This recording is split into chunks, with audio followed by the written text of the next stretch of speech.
Here is why you do not have friends. I live here in Los Angeles and the drinks are expensive. So much so that I used to live in Copenhagen, and when I first moved to Copenhagen, since someone said the drinks are expensive, the drinks were $21. $21 is not expensive for drinks because I live in Los Angeles. I don't even drink. That's crazy to me. So people don't want to go out. People end up becoming low-key alcoholics in their house, buying a bottle of wine or two at home so that they can drink. And since there's nobody to tell them, okay, you've had enough, so people become low-key alcoholics.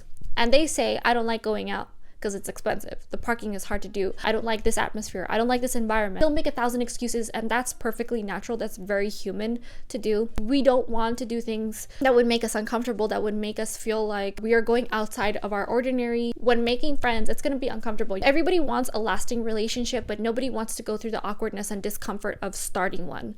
Nobody wants to go through the painful first dates or the rejecting people or being rejected, and it's hard. Whether you're dating, whether you're making friends, when you are making friends, you're still dating. You're still courting someone. There's a dynamic exchange. Saying that I don't have any friends, I keep my circle tight. The thing is, you don't even have a circle to begin with. You probably have one childhood friend who you talk with. All the new people in your life have all the coolest stories, where your friends have the worst stories. Sometimes they'll have something deeply dramatic in their life if they like drama, if they like recurring events that drive them crazy or are toxic. Sometimes you'll have those people. And then sometimes you will have friends that are absolutely mundane and don't do anything particularly special with your life.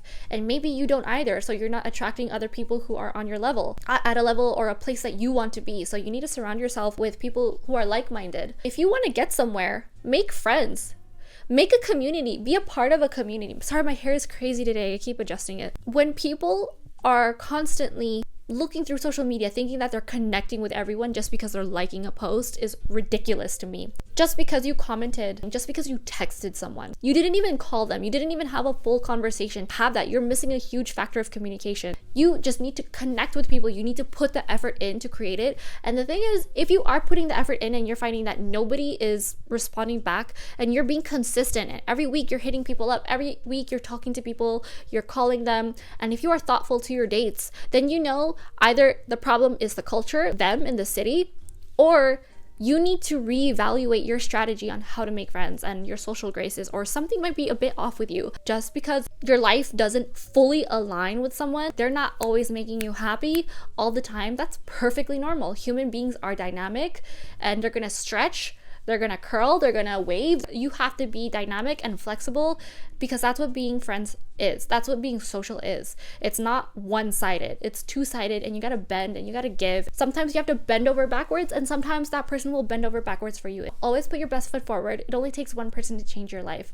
And sometimes it's just you that will change your life, and you create opportunities, but you have to recognize the opportunities. If you get a chance to talk with someone, talk with them. And I mean, like in a social setting, not on an airplane where a person does not want to be bothered and you're forcing a conversation. Don't do that. Understand, read the room. Even on a date, a girl will listen to a guy for hours because she's on a date with him and she'll be polite, but a guy will keep talking about something he's obsessed with and he won't read the room. He won't understand what she's communicating. You ask her, are you actually interested in this? Or I feel like I'm talking so much that it's a monologue. Make it a discussion. Don't just make it you preaching at someone else. I want you to communicate with me in the comments. I want you to like this video. I want more people to see it so you can build a community and foster relationships all around. It's not about me. I'm not making this video just about me. I don't mind being social. I'm not gonna say I love being social, but the thing is, after I do it, I immediately understand. It clicks. I'm like, wow, I think this is very, very vital to my being, that I feel so good. I have a high. I have all these dopamine hits, I guess oxytocin, when I chat with my girlfriend that I haven't seen in a while. If you want to make friends, comment below. This is why you don't have friends, because you're not even commenting.